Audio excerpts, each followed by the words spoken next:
Jenny with the Iron Teeth. Glasgow, 1954.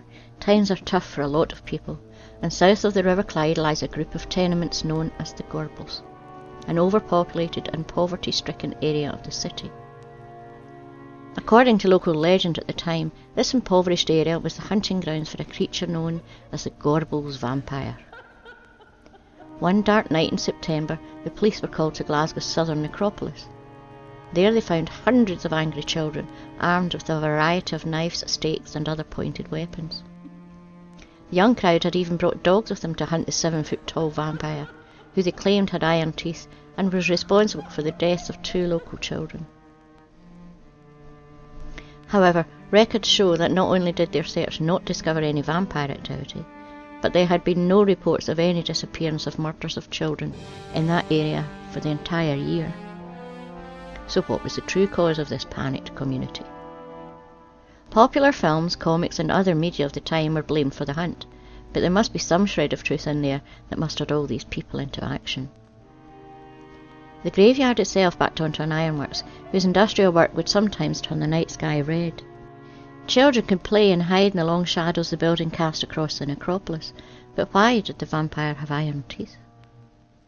Certainly there was a comic entitled Dark Mysteries No. 15, which contained a story High Fleshman entitled The Vampire with the Iron Teeth. Was this where the children had got the idea to go vampire hunting that night? Or did they find inspiration closer to home? Local legend told of an ogre that lived in a house near Glasgow Green, which is located close to the necropolis in which the children gathered that night. This may give a clue to the real-life origins of the Gorbals vampire.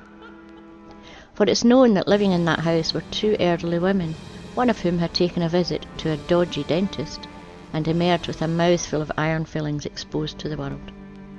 She became known locally as Jenny with the Iron Teeth. This nickname may have come from an 1879 poem by Alexander Anderson called Jenny with the Iron Teeth, which was taught in some schools around that time period. The imagination of young minds may then have combined and embellished these various influences until the children had been whipped into a vampire hunting frenzy. Or, perhaps, the Gorbals vampire simply evaded capture that night and is still out there somewhere, patiently grinding his iron teeth. The end.